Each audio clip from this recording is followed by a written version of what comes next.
This is Optimal Relationships Daily, episode 340. Minimalism for Families, The Do's and Don'ts by Courtney Carver of BeMoreWithLess.com. And I'm Joss Marie.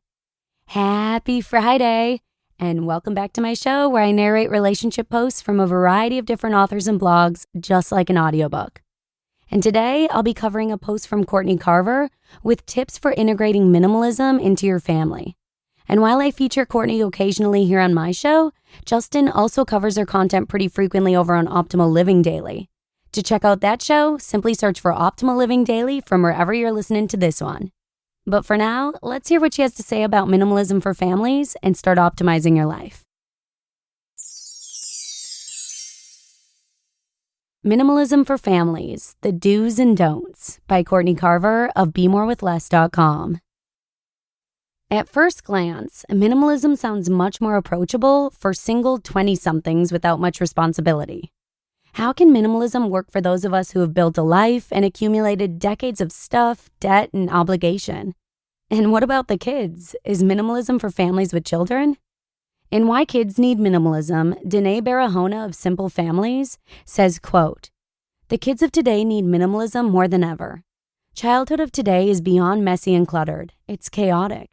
Research shows us the way we are raising kids in America today causes stress and anxiety to overwhelm both children and parents alike. As parents, we have so much going on that we have resorted to convenience parenting to hold it all together. If your kids won't sit down for a meal, there's a device for that. If your kids won't ride quietly in the car, there's an app for that. As parents, we just try to survive. We struggle to hold it all together because it's consuming, it's heavy. Raising kids today is heavier than any parent can handle." End quote. It's heavy for the kids and the parents. Minimalism is for families. It may take more time to declutter, climb out of debt, and challenge what you thought your life would be like. But even if you have a family with children, minimalism can help you live more intentionally, be more present, and experience more health and happiness as an individual and as a family. Minimalism for Families, The Do's and Don'ts. Number 1, don't let your enthusiasm overshadow your love. You may be so excited to simplify that you dismiss your partner's desire to hold on. Instead of feeling frustrated that everyone isn't on board, be grateful for your relationship and remember why you chose this person to spend your life with. Stop convincing, begging, and wishing loved ones would change and want what you want. It never works. As Rob Bell says, you can't bring people where they don't want to go. Instead, stay focused on your own stuff and demonstrate the benefits of living with less. Eventually, your joy will be contagious. Number 2, do encourage gently. Instead of pushing for change, talk about what you want out of your simplicity journey. Talk less about the tasks and more about the benefits. Decluttering is a task. More space is a benefit. Paying off debt is a task. Freedom is a benefit. What excites you about living with less? Share that. Daydream together about the opportunities that minimalism may provide. Use this new adventure to bring you closer as a family. Number 3, don't force your children to change. My daughter was a preteen when we started decluttering for good. And when I launched Project 333 and started dressing with 33 items or less, I didn't ask her to clean out her closet, take the challenge, or hold her possessions to see if they brought her joy. I could be an example through my actions, but I knew she had to find her own way. Number 4, do give your children an opportunity to change. Instead of telling your children to live simply, offer opportunities to give it a try. For instance, invite them to a minimalist scavenger hunt, or let them sell their stuff at a yard sale and keep the money, or bring them to a local women's and children's shelter to donate a few toys. Encourage conversation and your child's approach, even if it's different than what you had in mind. Number 5, don't talk about the simple life. We don't remove clutter, reduce stress, and reject busyness to have a simple life.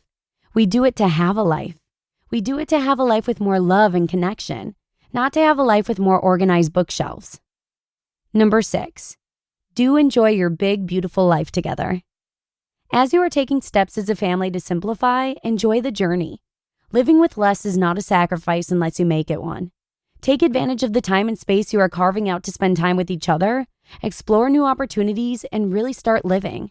Live small so you can live big. Number 7, don't compare your pace or path. Minimalism looks different for everyone. It's taken me 10 years and I'm still on the path. Others take 2 years or 5 years. Some paint a pretty picture, others proudly display their messes.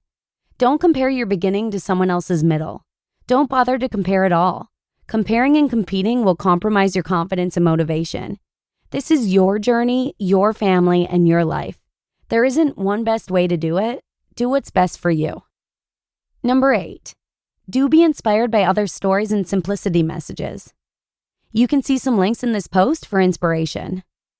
Number 9, don't try to change everything overnight. You didn't create the life you are living overnight, and you won't create a new one overnight either. If you are interested in using minimalism to reduce stress, keep that in mind with your approach to change. Fast and furious change may add stress. Slow and steady change is sustainable. There is no rush. And number 10, do let things unfold in their own time. Consider one change at a time. When that feels like the new normal, try another one. If all this feels a little overwhelming, just do this when simplifying life with your family. Be loving, patient, curious, and kind. Let go a little, hold on a little, smile, hug, spend time with each other. You just listened to the post titled, Minimalism for Families, The Do's and Don'ts by Courtney Carver of BeMoreWithLess.com. Lee is a big fan of minimalism, and I admittedly am not quite there. However, I do love purging and feel so much lighter when I have less. For instance, I'd so much rather have a handful of really nice quality and comfortable shoes that I wear all the time, rather than having 24 pairs that just sit and collect dust. So I know this will please Lee to hear, but I'd love to continue learning about the minimalism lifestyle and integrating more of it into our own lives. As Courtney says, one change at a time.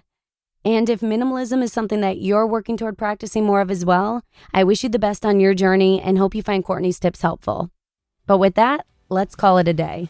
Thanks so much for joining me here. Have a peaceful weekend, and hopefully I'll see you again next week, where your optimal life awaits.